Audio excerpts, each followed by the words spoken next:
पुढे काहीतरी अरेंजमेंट होताना तरी त्याबद्दल माफ करा.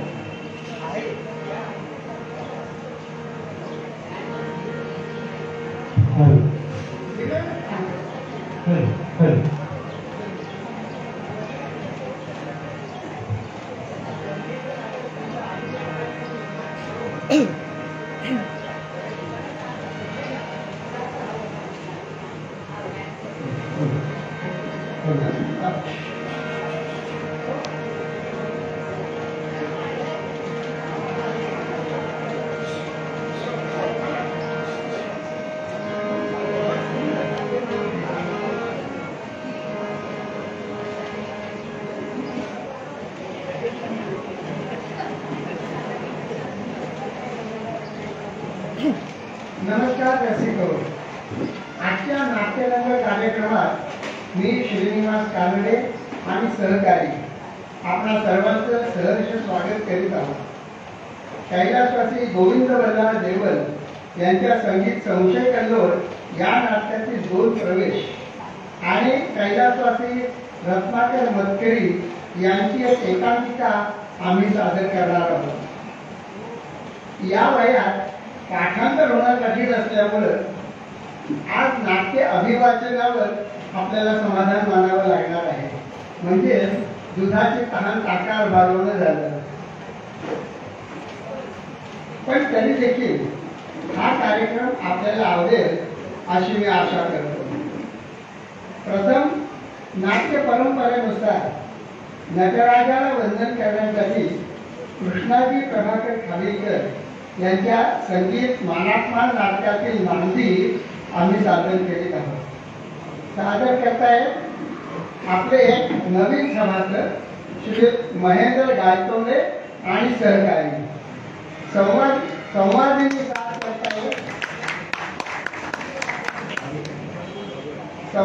साथ करतायत श्री राजन वगैरे, तर तबला साथ करतायत श्री संजय विस्पिते. नमन नटवाला विस्मयकार.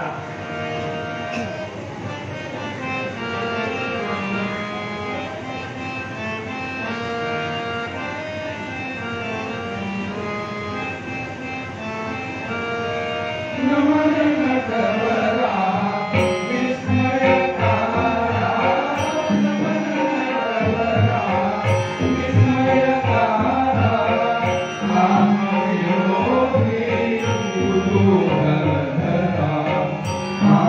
आत्मविरोधी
माईक आम्ही नवीन आणले कार, पण ते जुन्या स्टँड मध्ये बसत नाहीये. असे काही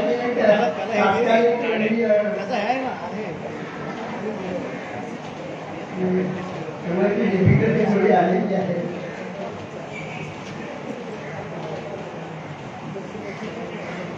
आता होणाऱ्या संशय कल्लोळ नाटकातील या प्रवेशात नायकाच्या म्हणजे अश्विन शेठच्या भूमिकेत आहेत श्री चंद्रकांत जोशी आणि नायिकेच्या रेवतीच्या भूमिकेत आहेत सौ कार्तिकी काळे. संगीत संशय कल्लोळ.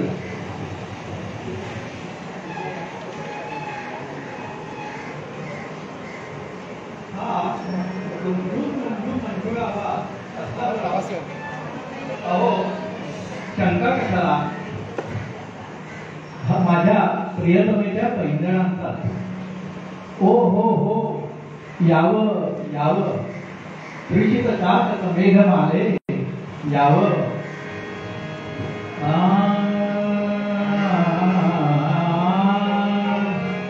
सुकांत चंद्रानना पातळे, सुकांत चंद्रानना पातळे, सुकांत चंद्रानना पातळे, सुकांत चंद्रानना पातळे.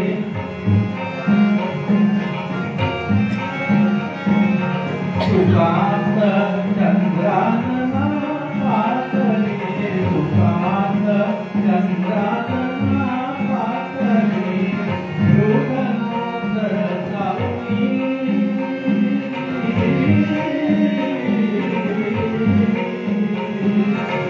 कटाक्ष खरखर सोडून भेट, कटाक्ष खरखर सोडून भेट. गणली गजकामिनी सुकांत चंद्रानना पातळे, सुकांत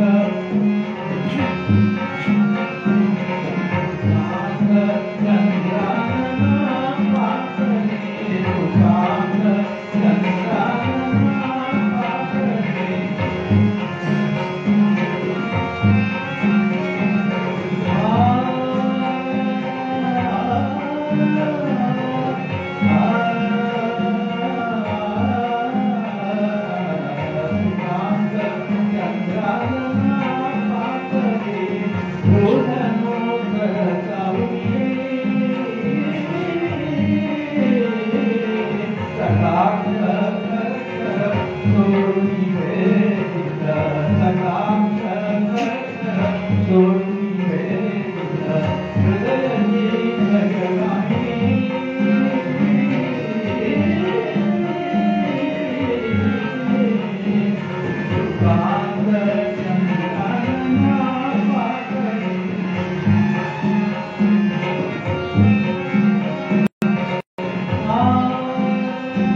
या संगीत देवतेपुढे लादेनं लपून बसला होता तो तसाच प्रसंग आल्याशिवाय कसा बाहेर निघायचा.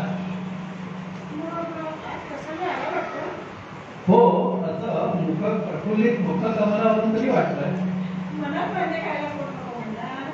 पण प्रत्यक्षात मिळाल्यावर नको कोण म्हणणार.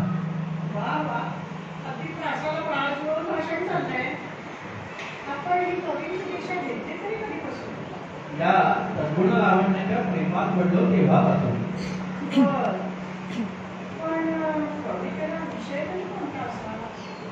तू तुझं कारुण्य, तुझं रूप, तुझे गुण, तुझं हसणं, तुझं बोलणं, सर्व काही तू.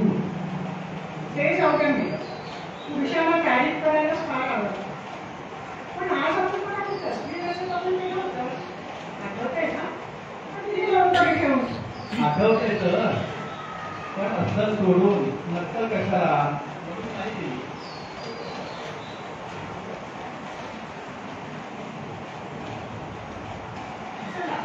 बोलू नका माझ्याशी. बस बस बस, याचं नाव मुलगा. आता झालं माझं काम, ही घे संकेत. पण माझ्यापेक्षा हिचंच नशीब मोठं हो. चला काय करेल. आपली का नसली म्हणजे काय? डोळे काही दिसत नाही. जरा इकडे बघा, नाव काही कळत नाही, अजिबात सामने दिसत नाही. सामने दिसत माझे, सामने दिसत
माझ्या जवळची आपली तस्वीरच जास्त सुंदर आहे ना.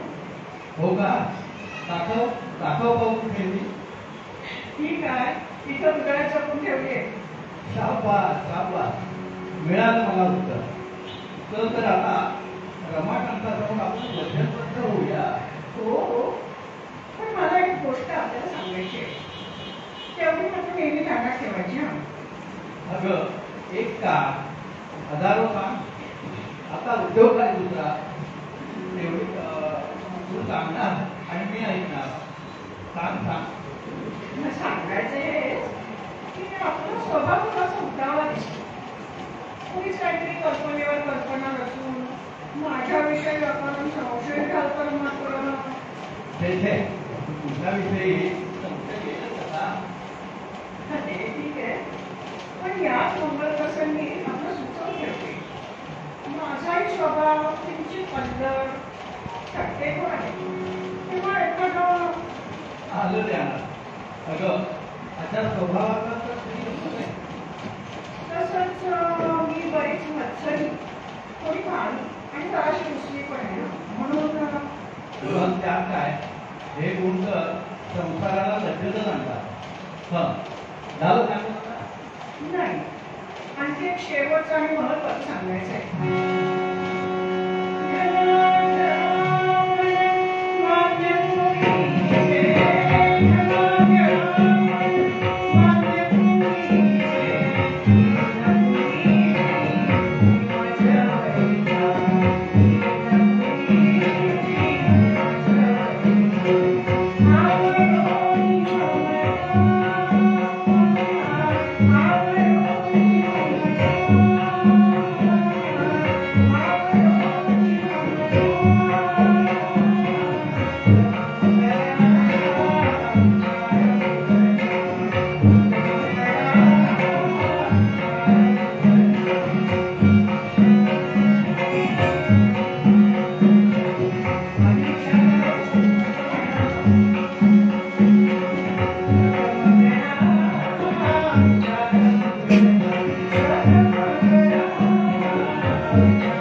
Thank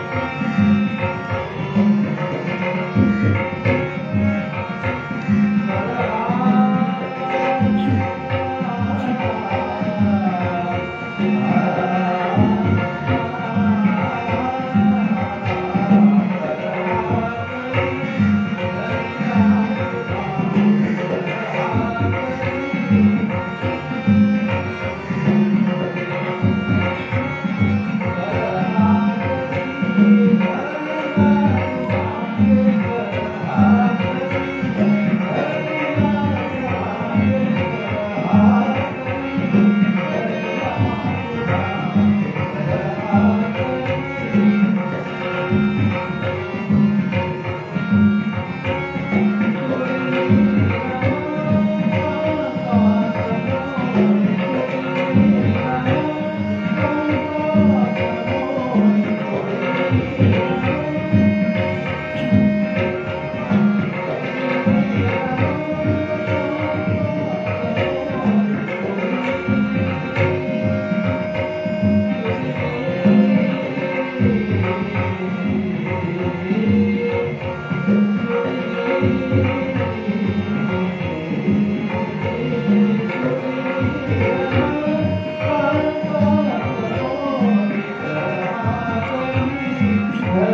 गोष्ट पण ते बाहेरून कोणीतरी येत आहे. आणि आज संध्याकाळी आमच्याकडे सत्यनारायण अजून मला रात्री नाकाला जायचं आहे.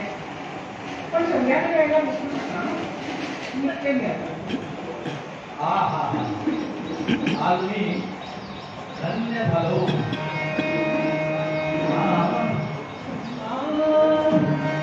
धन्य आनंद धन्य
फाल्गुनराव झाले श्रीनिवास कानडे आणि कृतिका सौ अनुराधा कानडे.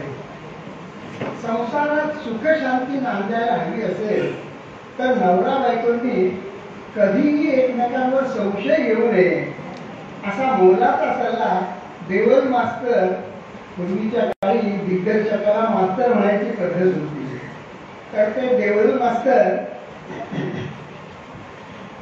मोठ्या तळमळीने लोकांना असा सल्ला देतात. पण लक्षात कोण घेतो?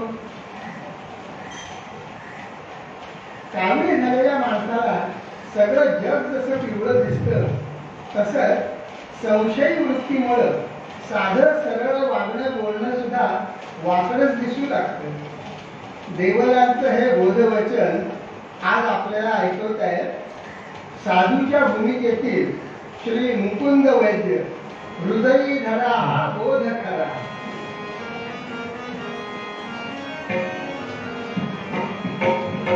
हृदयी धरा बोध करा, हृदयी धरा बोध करा, हृदयी धरा बोध करा. संसारी शांतीचा धरा, संसारी शांतीचा धरा, संसारी शांतीचा बोध करा. हृदयी धरा बोध करा, हृदयी धरा बोध करा.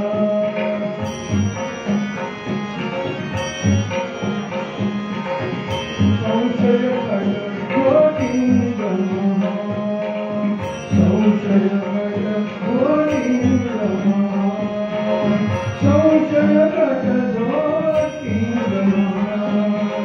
देव नकाया सावधना, देव नकाया सावधना बोध करा. हृदयी धरा बोध करा, हृदयी धरा बोध करा.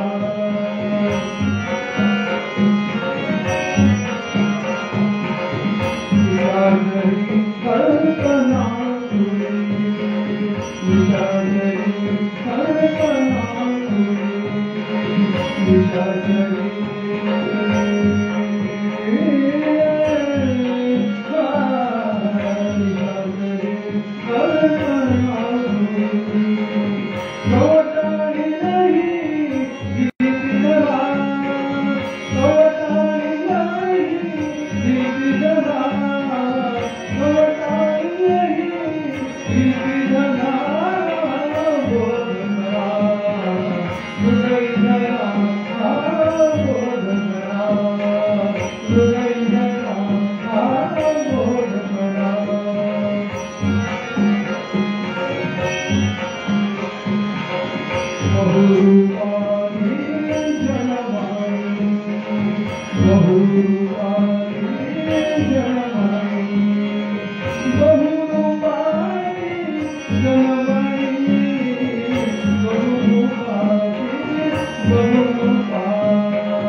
नाहीतर चिठी चपाटी द्यायला कुणीतरी आला असं झालं. ही तरी कसली हिकमती. आज म्हणे मावशीला भेटायला जाते, आज बहिणीचा निरोप आला होता, तर आज काय आत्या बहिणी बोलावून पाठवलं. अहो दररोज नवी युक्ती काढली होती, पण आता त्यातली एक देखील युक्ती मी चालू देणार नाही म्हणावं. आणि एवढ्यासाठीच तर मी विशाखापुरा बाहेरच्या या स्वतःच्या बंगल्यात येऊन राहिलो आहे. हो, अशा बायकोला शहरात राहून जपणार तरी किती. त्यातून संगी ढंगी 36 रंगी अशा लोकांचा सुसुरा अलीकडे अगदी अनावर झालाय. ते काही नाही, मी केलं तेच बरोबर. तिनं बाहेर जायला नको आणि ती कोणी तिच्याशी बोलायला नको. हा, आता यात मला मात्र पहारा करावा लागतोय. तो पुरवला. बर, आता एकटं जे बसायचं ते तिला हात मारून नल दमयंतीचं चरित्र तरी वाचायला सांगावं. अगं, त्या आपल्या चंदनी पेटीत वरतीच एक पुस्तक आहे, ते घेऊन ये पाहू.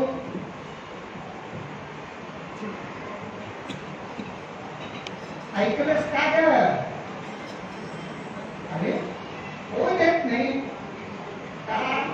आता मौल्य परत धरणार वाटत.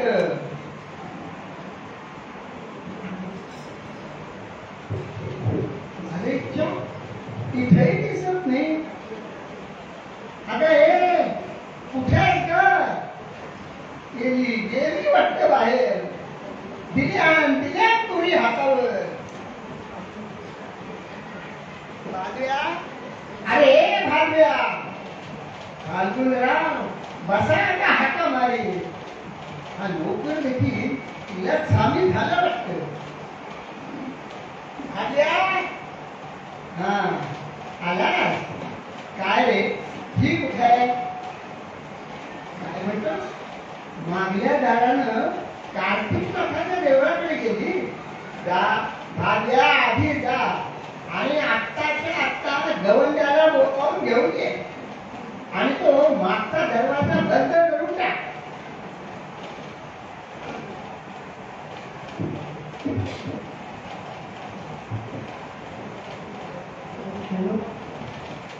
आजपासून नियम, 2 दरवाज्यांच्या घरात म्हणून राहायचं नाही.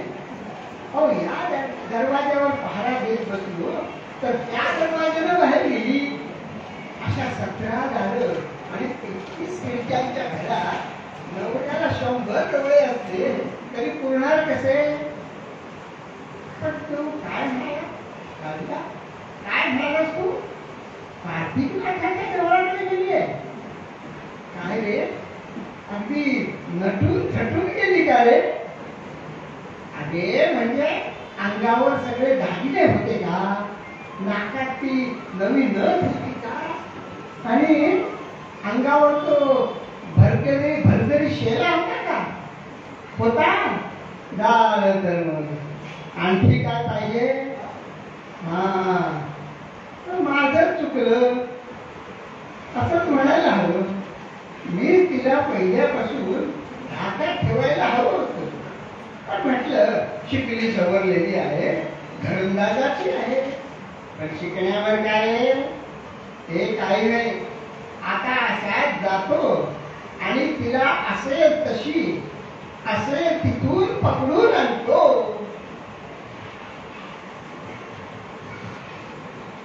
मंडळी, कृतिकाबाईंना शोधायला गेलेल्या फाल्गुनरावांना त्या काही सापडत नाही. शेवटी ते कंटाळून घराकडे परत येतात. घराजवळ येतात तर काय, आपली नायिका रेवती भोवळ येऊन पडत होती. इतक्या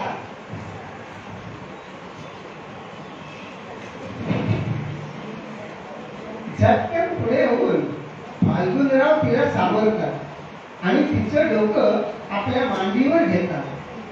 आणि बरोबर हेच दृश्य कृतिकाबाई माडीवरील खिडकीतून बघतात. झालं, ऐकूया तर त्या काय म्हणतायत, बघूया त्यांचा काय समज गैरसमज होतोय ते. कुत्रा का म्हणतोय ग? काय रे, हे समोर कोण झाडाखाली आमची खाची स्वारी वाटतं. आणि बसून काय करताय? अगो बाई, तो त्यांच्या खांद्यावर हात कोणाचा? कांडोबाई हे पुरुष निघाले तरी भर दिवसा वाटेवर अगदी घरासमोर मी मेघे खाली आले ते. किती घाम आलाय पहा. बघा बघा, त्या अवधतेचा आपल्या हातरुमालानं घाम पुसतायत. ते पाण्यापेक्षा तेव्हा मला अंगण नाही ठेवत रे. त्या चक्रीचा घाम पुसायला, पदर आवरायला, मी तिचं ओढणं अंगावर घ्यायला दात कधी वाटत नाही. मी म्हणते हा ठीकच आहे म्हणा, घरची तर देवी ठेवली आणि बाहेर तिचं पिठा पाणी. का आलीस का शुद्धीवर? हे बघा बरं बाई, गालाजवळ कोण, गालाजवळ कोण? अहो दुसऱ्या कुणाची नाही, पण त्या तुझ्या नारायणाची तरी लाज ना. रस्ताच काय पण. ऐका ऐका, जरी तुमची अक्कल किती तरी घ्या थोडी उचली. माझ्या घरात येतेस का? थोडा मोरावला खातेस का? मग काही वेळानं तुला पोचवेल तुझ्या घरी. घरात येऊ नये का सक्रीला? तिच्या ढिंग्या काही पडल्या तरी ही नावाची सुट्टी कायच नव्हे. आवडी तरी काय म्हणावं की नखाने पूर्ण घालून टाकते. म्हणे घरात येतेस का? आग लागू तुमच्या नवरेपणाला. थांबा, मीच खाली येऊन देते उत्तर. अगं ऐको, काय तर म्हणतात ना, घाई आणि बिलकुल असला ग बाई. तिच्यावरून उतरताना अशी घेत लागली ती कळ आपली मस्तकात जाऊन अंधारी आली डोळ्यापुढे. जाऊ दे तिथे, होईल मेली बरी. पण तिकडे झाडाखाली कोणी दिसत नाही. म्हणजे घरात किती काय कोण जातं ते तिकडून. तिकडे नाही कुणी. मग गेली कुठे बया? रोहिणी, अगं रोहिणी, ही सुद्धा मेली कुठे राहायची झाली आता. आली काय ग? हे कुठे आहे? काय तुला ठाऊक नाही म्हणते? अगं आता इतक्या घरात गेले नाही. सांग खोट, सांग खोट. तुझी जीभ धरेल मग. चांडाळी नवरा बायको जसा बिघाड घालतेस, 7 जन्म मुळे होतील. पण नाही म्हटलं म्हणून मी कुठे ऐकते? आळी गुंडाळून त्यांना शोधून काढते. मग आई गो वरते हे काय? ती तिच्या पुन्हा ह्याची तदबीर वाटतं. हा हे ठीक झालं, अगदी खास. आता म्हणावं साता जपून जाईल. मी सुद्धा स्वर्गाला जाणारी पुस्तिका आहे. तिथून तुला शोधून काढते की नाही बघ. पण पहिल्यांदा यांची एकदा चांगली खोड मोडली पाहिजे. आज मी असं केलं, उद्या एखाद्या शत्रीला माझ्या उरावर आणून नाचवतील. नवरे नवरे नवरे असले करते कसात नवरे.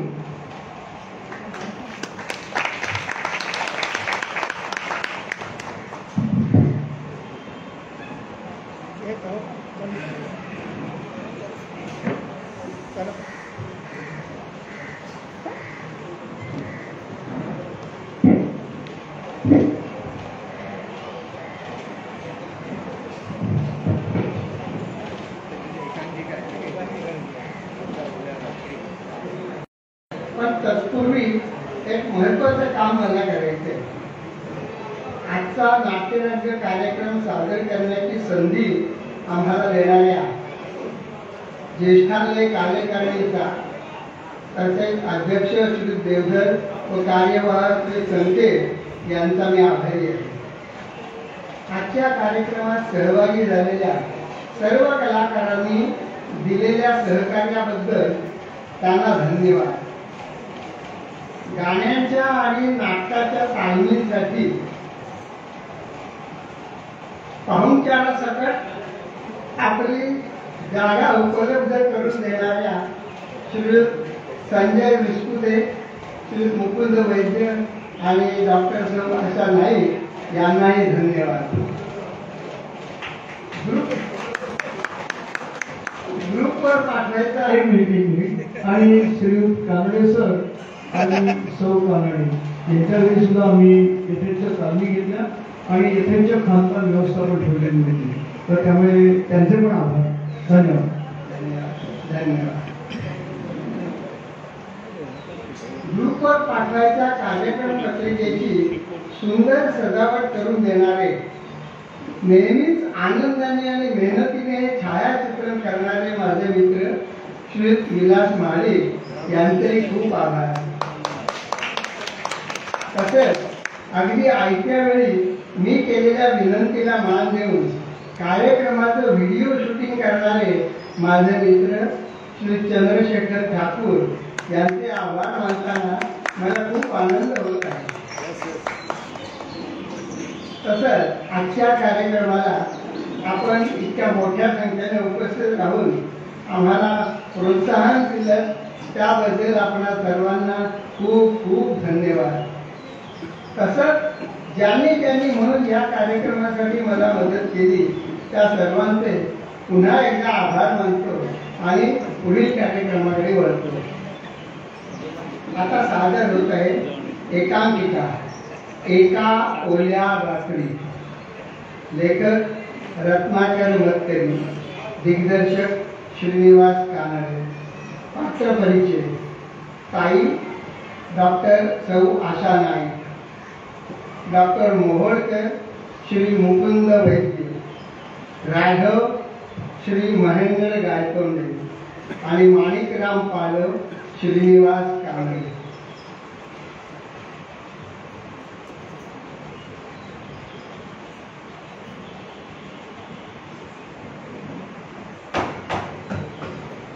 भाऊ, काय दारावर कोणी आलंय वाटतं. हा राघव गेला बघा. हा असा मुसळधार पाऊस, कोण बापड आलंय कोण जाणे. लोकांना काही काळवेळ समजतच नाही. अरे डॉक्टर म्हणा म्हणून काय वाटेच्या वेळेला नाक ठोठवायचं. कुणाला हौस का असते भाऊ. गरज असली की. डॉक्टर साहेब तुमच्याकडे आलंय कोणी. हातारासा दिसतोय, धापा टाकतोय. त्याला म्हणा उद्या ये. अरे ही विश्रांतीची वेळ आहे माझी. मी सांगितलं त्याला पण ऐकत नाही. भेटायचंच काय म्हणतो. पुन्हा सांग नाहीतर ते घालून घ्या. भाऊ मग तूच सांगताय. तू जा बरं भाऊ, पाहून ये त्याला काय हवाय ते. अरे अशा अपरात्री तुझ्याकडे आलंय तर तसाच परत जाण्यासाठी का. आता तूच सांगतेस मग बोलणंच खूप. आणि हे भाऊ नेहमीसारखा संतापू नकोस त्याच्यावर. आधी बिचारा गांजला असेल आपल्या दुःखाने. बरं बरं, अगदी प्रेमाने वागवतो त्याला. चांगलं स्वागत करतो. काय हवं तुम्हाला.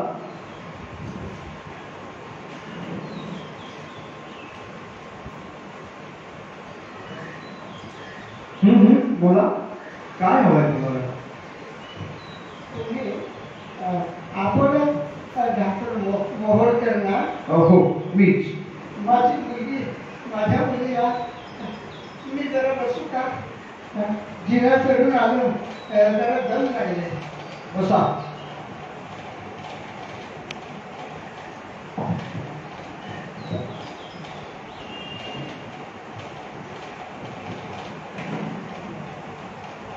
म्हणजे असं आहे, माझं की नाही हात जरा वीक आहे.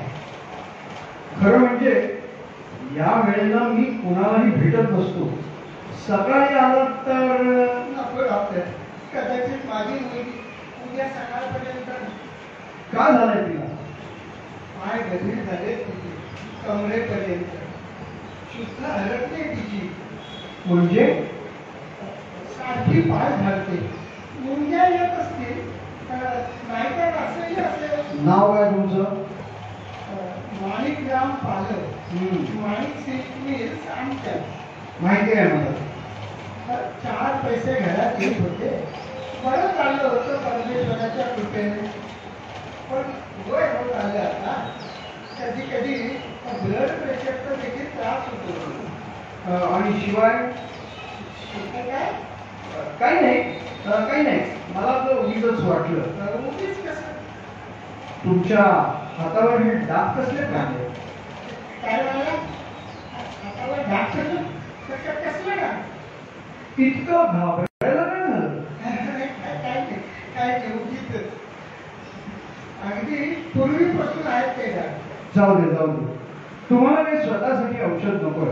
पण माझ्या मुलीसाठी हवंय ना. जीव तुटतो तिच्यासाठी. अवधी 17 वर्षाची आहे आणि इतक्या लहान वयात. अहो, वयावर काय आहे, आपत्ती केव्हाही कोसळतात. पण मला सांगा, आता माझ्याचकडे का आलात तुम्ही? असा मी जवळच राहतो, आमच्या बंगल्यात आहे. आता रात्रीच्या वेळी कुठं जाऊ? तुम्ही इथं राहता हे माहीत होतं मला. एवढंच?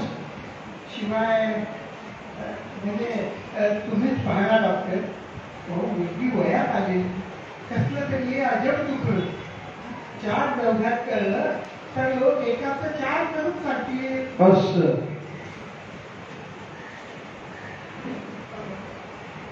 काय डॉक्टर? कुठं काय? सकाळी येईल मी. असं नका करू डॉक्टर. मी अहो सारे गेले बरोबर. आता चला ना माझ्याबरोबर. हे बघा, घरी माझी बहीण एकटीच आहे. तिला सोडून मला येता येणार नाही. अहो पण माझी मंजू सिरियस आहे हो. पाया पडतो तुमच्या, पण लवकर चला. पेशंटच्या नातेवाईकांना नेहमीच घाई नसते. उद्योग नसतो तर एकटे डॉक्टरला. नाही, चूक झाली बोलण्यात. पण चला ना. अहो बघा तरी तिला. इतकी काळजी वाटते तुम्हाला? होय, सगळ्या मरण्याचा प्रश्न आहे हा. तुमच्या बोलण्या इतकं कुठलंच दुःखी नाटक नसतं. आणि हे बघा, असं होतं तर दुखणं इतकं वाढेपर्यंत वाट का पाहिजे तुम्ही? अहो, आता 12:30 वाजून गेले. त्यापूर्वी एक प्रहर, एक झटका, थोडाही वेळ मिळाला नाही तुम्हाला? नाही हो, खरंच नाही मिळाला. कापसाचे भाव सारखे चढत घटत होते. शेअर धोक्यात होते. जर ना हल्लो असतो तर जन्माचं दिवाळी निघालं असतं. आणि हे तुम्ही आपल्या तोंडाने सांगताय मला? शिवाय म्हणजे दुपारी मंजूचं काही इतकं कठीण नव्हतं. नुसतं पावलाला सुचत होतं. बटन गेला होता, उतरचं वाटत होतं. पण आता अगदीच. पूर्वी कधी झालं होतं असं? तुम्ही अगदी लहानपणी एकदा अगदी थोडं, पण तेव्हा आपली आदिती केलं. डॉक्टर नुकतीला फी देतो, हवं तर चौपट, पण चला ना माझ्याबरोबर डॉक्टर. घाई करा. विचार कसला करताय डॉक्टर? मला तुमच्या बरोबर यावंसं नाही वाटत. पण का नाही येत तुम्ही? ते मलाच माहित नाही. मला तेच शोधून काढायचं आहे.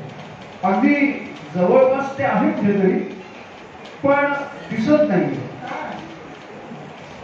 एक धागा तुमच्या आणि माझ्या. खरं सांगा, यापूर्वी तुम्ही मला कधी भेटला होता? ओळख होती आपली? काही नाही. काय बोलत होतो आपण? की तुम्ही माझ्या बरोबर येणार आहात. चला ना. डॉक्टर, एका माणसावर दया करायची म्हणून तरी चला. माणसावर? आता तुम्ही माणुसकीच्या गोष्टी बोलणार ना? अहो, मुलगी घरात तडफडत असताना शेअर बाजारामध्ये उड्या मारणारे तुम्ही आता माणुसकीच्या गोष्टी म्हणणार? ठीक आहे, बोला बोला, माझी ऐकायची तयारी आहे. छान. आणि आता मला जे उलट विचारताय, बोला बोला, काय सांगायचं असेल ते सांगा. तुमचा माझ्यावर कसला हक्क आहे ते सांगा. हक्क कसला? मी अगदी दोघळा आहे, अगदी दोघळा. मी काय करणार?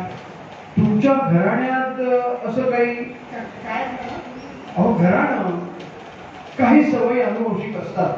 नाही नाही नाही, काय तसं काही नाही, कुणालाच नाही. बोट थरथरतेत तुमची. तुम्हाला बरं वाटत नाही का? आणि तुमचा चेहराही पांढरा पडलाय. कसली भीती वाटते तुम्हाला? भीती? भीती कसली भीती?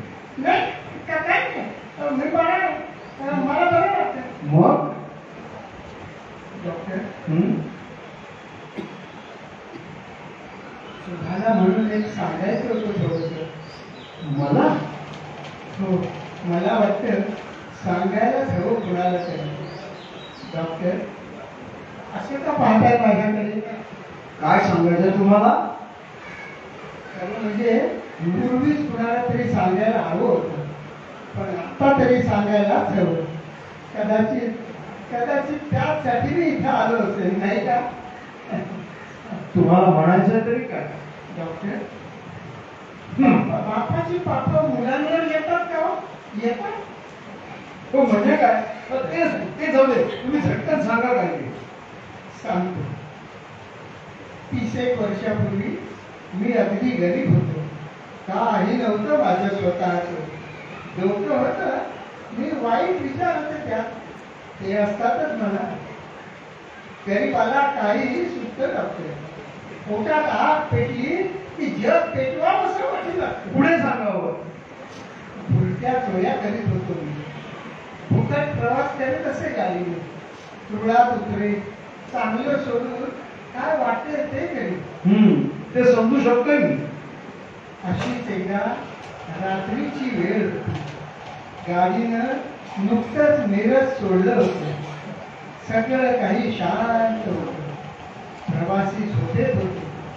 माझ्या समोरच एक मुलगी बसली होती, 2-3 वर्षांची. झोपली होती आणि तिच्या पायात होत्या सोन्याच्या साखळ्या. मग माझ्या तोंडाला पाणी सुटलं. वाटलं की या साखळ्या मिळाल्या तर मी त्याचं भांडवल करेन, नवं जीवन सुरू करेन. कदाचित पुन्हा चोरीचा धोका पत्करावा लागणार नाही. पालव, तुमचे हात नेहमीच असे थरथरतात का? ती खिडकी उघडली बघा ना. लावून घ्या ना ती खिडकी. बाहेर काळोख पसरलाय, मला भीती वाटते त्याची आणि पावसाची देखील. लावून घ्या ना ती खिडकी. कडी सैल झाली असेल तिची. त्यावेळी असाच काळोख पडला होता, पण मला भीती वाटत नव्हती. तेव्हा मी तरुण होतो ना.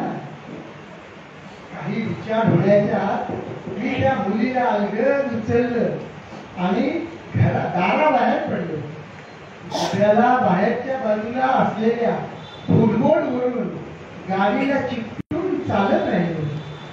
बऱ्याच दूरच्या डब्यापाशी आलो. वारा लागताच ती मुलगी जागी झाली. मी पटकन खिशातून अफूची गोळी काढली आणि तिच्या तोंडात टाकली. पुढं कुठलं तरी एक बारकस स्टेशन येतात गाडीचा वेग मंदावला. त्या मुलीला घेऊन मी अल्लड उडी मारली. सावधपणे रूळ ओलांडले. पलीकडे गवत मारलं होतं, तिथं तिला ठेवलं. कुणी पाहत नव्हतं. पाहिलं असतं तरी दिसलंही नसतं, इतका मिट्ट काळोख होता. साखळ्या हिसकण्याचा मी प्रयत्न केला, पण त्या निघेना. माझी इतका वेळची मेहनत, जीवावरचा धोका, ती चिमुरडी आपल्या घट्ट दागिने घालण्याच्या सवयीनं वाया दवडणार होती. मग तुम्ही काय केलं? मला संताप आला. माझ्या खिशात एक छोट पण धारदार हत्यार होतं. ते मी काढलं आणि तिची चिमणी पावलं कापून काढली मी खोक्यापर्यंत. माणिकराम, ती किंचाळून जागी होत होत बेशुद्ध झाली. मी साखळ्या खिशात टाकल्या. त्या मुलीला उचलून फलाटाच्या टोकाशी आणून टाकलं. अजून उजाडलं नव्हतं. मी पुन्हा तसाच माग फिरलो आणि गवतातून चालत राहिलो. माणिकराव पालव, हे मला का सांगितलं तुम्ही? ऐकून घ्या. नशीब फिरवलं. भरभराट झाली. गिरणीत पैसा गुंतवला. उदंड पैसा मिळाला. एका पैशामागे 100 रुपये या प्रमाणात. पण काय? पण अजून मन खात होत. कधी कधी वाटत की मी तसं करायला नको होतं. अगदी राक्षसासारखं वागलो मी डॉक्टर.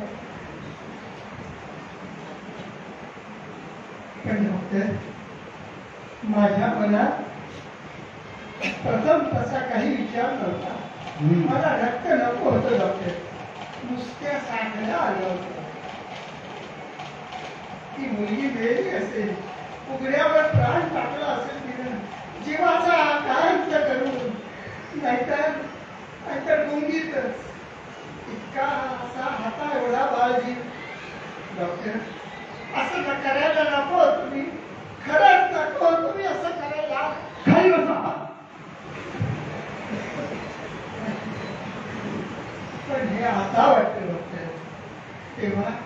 तेव्हा नुसतीच हाव होती जगण्याची. पण आता जगणं कठीण वाटतं. का? लगेचच्या साखळ्यांची आठवण येते. वाटतं की कुणाकडे तरी बोलायला हवं, कुणाला तरी सांगायला हवं की मी किती पापी आहे, मी पापी आहे. आणि आता हे नवीनच झालं. माझ्या पापाचं भूत माझ्या मंजूच्या मानेवर बसले. मंजूला चालता येत नाही, पाय टेकवत देखील नाही. असं का होतं डॉक्टर? तुमच्या शास्त्रात काय सांगितलंय? तुम्हाला काय वाटतं? मला नाही सांगता येणार. तुम्ही सांगताय तर नाही ना कोणाला? विश्वास टाकलाय मी तुमच्यावर. मी सांगितलं नव्हतं माझ्यावर विश्वास ठेवा म्हणून. म्हणजे डॉक्टर तुम्ही मी नाही सांगणार कुणाला. यात कुणाला सांगण्यासारखं आहे तरी काय? असं वाटतंय काय तुम्हाला?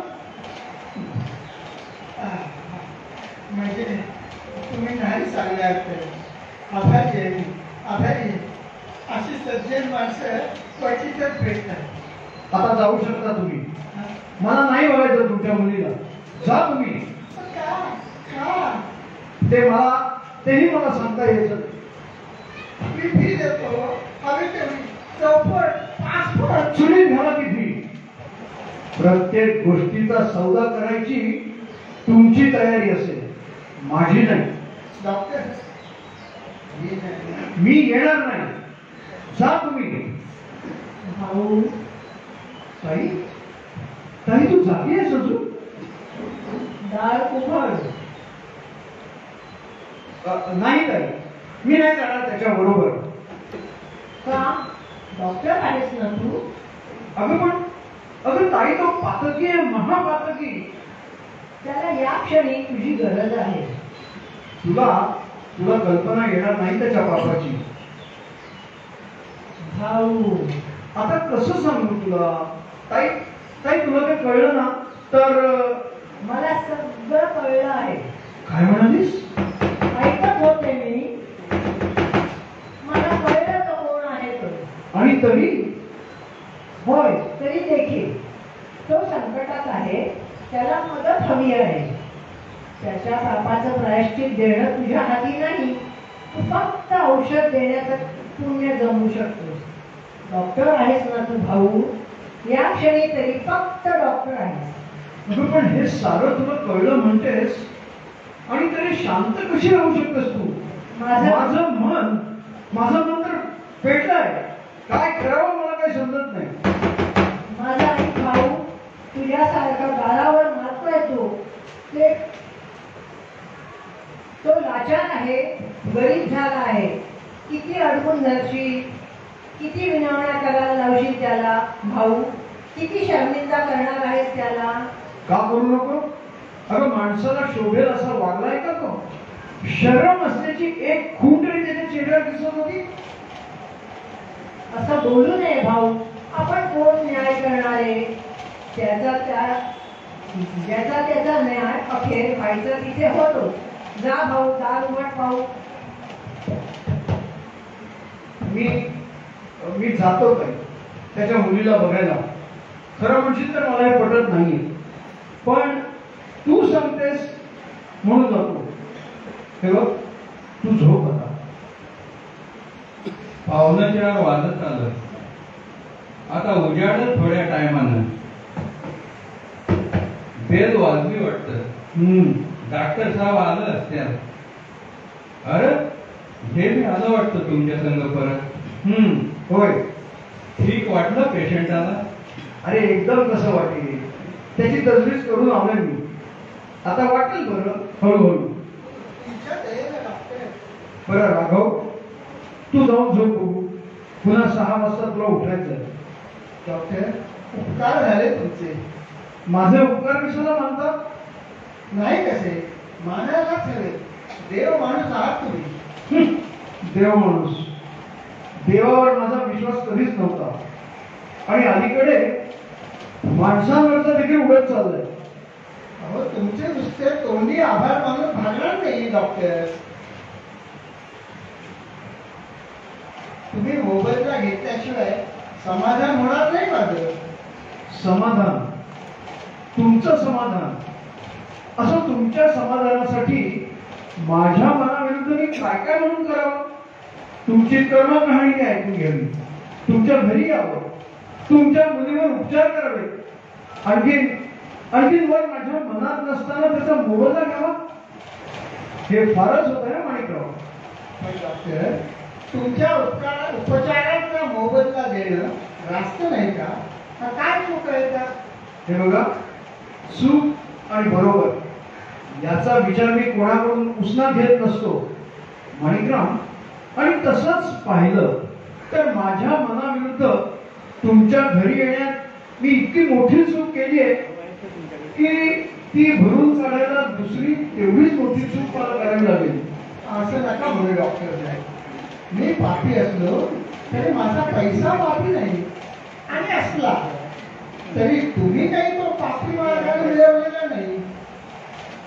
तुमच्या श्रमाचा, तुमच्या ज्ञानाचा मोबदला नाही हा. इथून निघताना तो द्यायचं मी कबूल केलं होतं ना. आणि त्याच्या लोभानं मी बाहेर पडलो असं वाटतं तुम्हाला? नाही नाही डॉक्टर, असं कसं म्हणेल मी?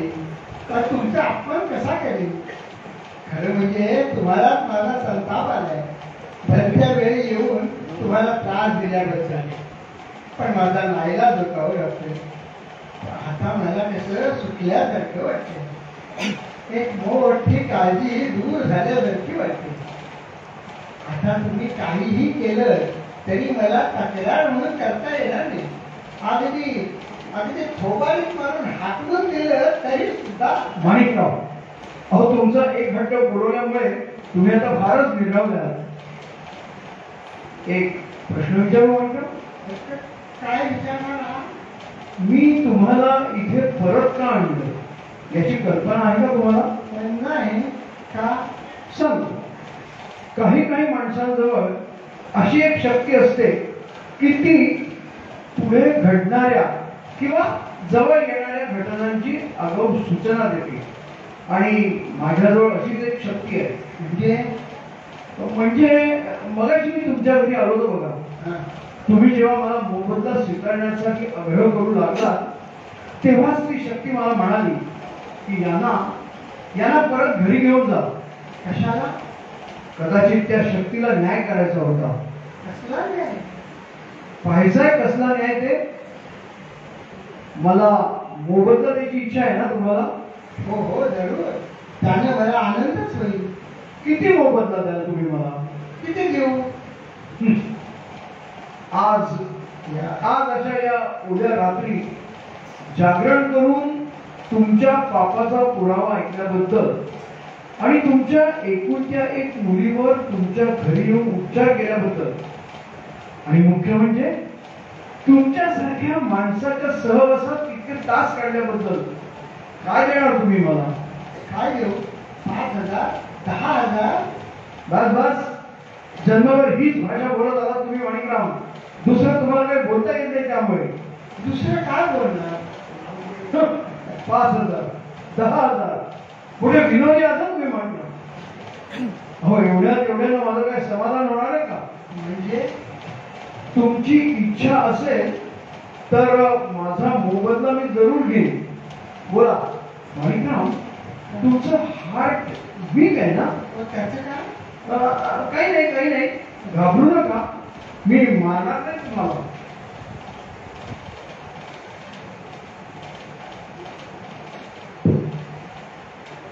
अहो, मी काय माणसं मारण्यासाठी डॉक्टर झालो नाही.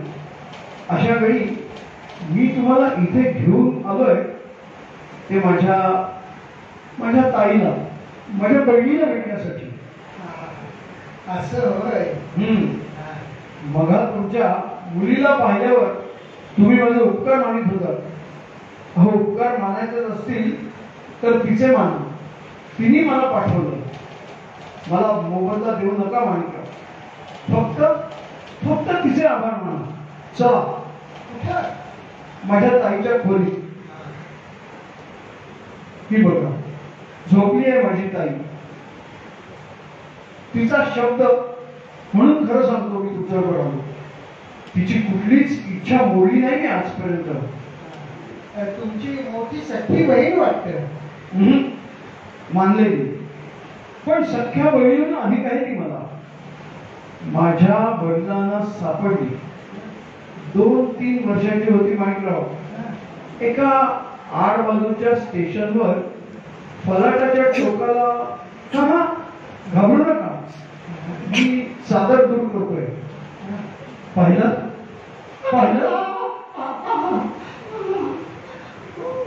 वडिलांनी घरी आणली तिला. तुमच्या कल्पनेप्रमाणे मेली नाही ती मोठी झाली, मोठी हळवी बनली आणि तिला दया आली तुमची. नाहीतर मी माणिकराव. कसला आवाज झाला भाऊ? यानं केला तो, पडला तो. काय झालं त्यांना? उठवती? त्याचा काही उपयोग नाही. आता उठणार नाही तो. म्हणजे भाऊ? म्हणजे काही नाही ताई, तुझ्या पायावर चादर ओढून घेत आहे. तुझी नसलेली पावलं बघूनच भयानं प्राण गेलाय त्याचा. असं कसं झालं भाऊ? असं कसं झालं? काही झालं नाही. जे झालं ते सगळं ठीक झालं. अगदी मी तर्क केला होता त्याप्रमाणे झालं. अगं, त्याचं हार्ट थोडंसं वीक होतं. ते नसतं, तसंही नसतं. तरी पण त्याचं पाप जर थोडंसं हलकं असतं ना, तरी ताई तुझी क्षमा मागायची, त्याच्यासाठी त्याला वेळ मिळाला असता, संधी मिळाली असती. भाऊ, ही ओली चिंब रात्र आता संपेल, उजाडेल आता. माणिकराम पालव समाधानानं निजा आता. माझी फी मला पोचली. बरं,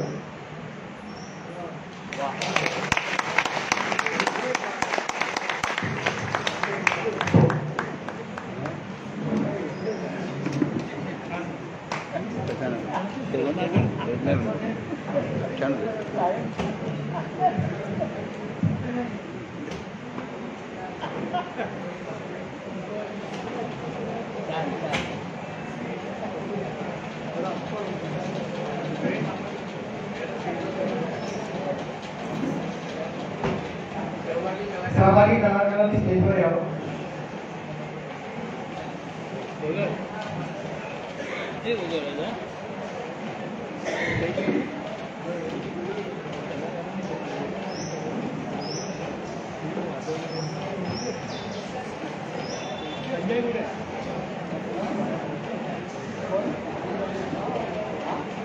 अतिशय चांगल्या प्रकारे सादरीकरण झालेलं आहे नाट्यछटा आणि आपण कौतुक आणि सन्मान करूया. आपले अध्यक्ष गुरुदेव त्यांचा सत्कार करतील. पहिलं नाव आहे श्रीनिवास कानडे.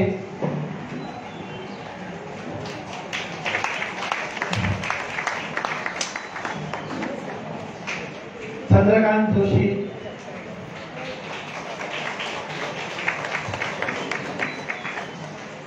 कार्तिकी काळे, डॉक्टर आशा नाईक,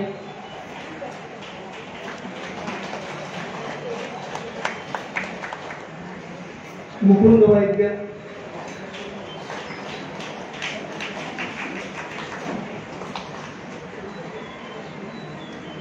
अनुराधा कानडे,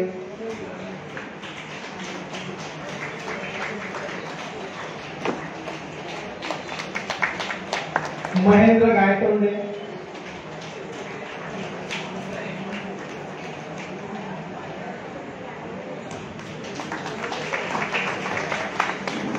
कार्तिकी काळे,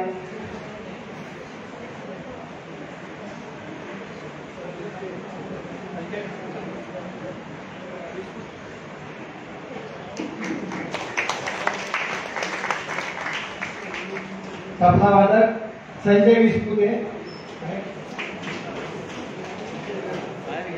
संवादिनी राजन वगळ,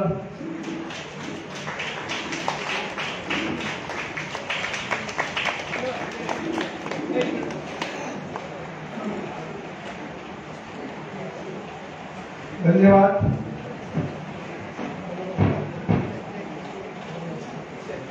संजय विस्पुते आहेत काय करू?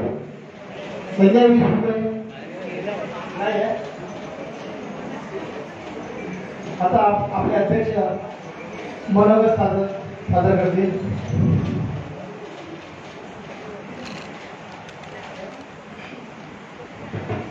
नमस्कार. आज आपल्याला एक आगळा वेगळा पण छान कार्यक्रम पाहता आला.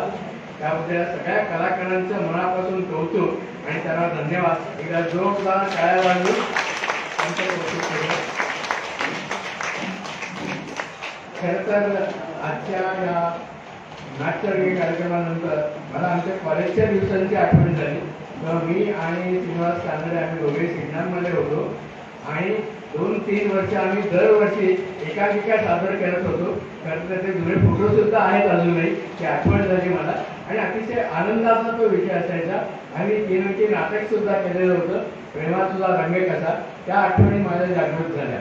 त्याबद्दल त्यांना मनपूर्वक धन्यवाद. आज आता उद्या गुढीपाडवा आहे, नवीन वर्षाची सुरुवात होणार आहे. त्यामुळे मी आपल्या सगळ्यांना नवीन वर्षाचं, नवीन मराठी वर्षाच्या शुभेच्छा देतो.